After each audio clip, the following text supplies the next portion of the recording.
Hello guys, in today's video I'm going to show you how to fix Redfall connection issues. It's easy. If you want to fix it, all you have to do, click here and then type here control panel, and after that go to view network status and tasks,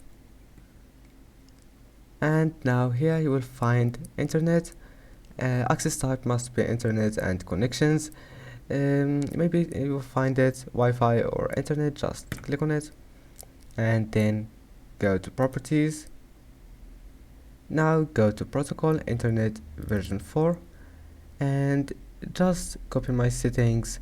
Click used from within as server addresses and then type 88888844 and then click OK and OK, and now just disable it and then go to change adapter settings,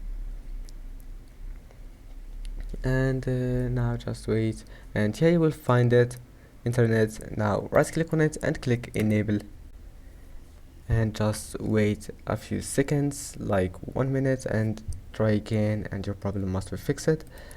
And if that doesn't fix it, just make sure that you have all the updates that you can find in Windows update settings, and that's it. I hope that can help you to fix your problem, and that's it. Don't forget to like and don't forget to subscribe, and thank you for watching this video until the end, and see you in the next video.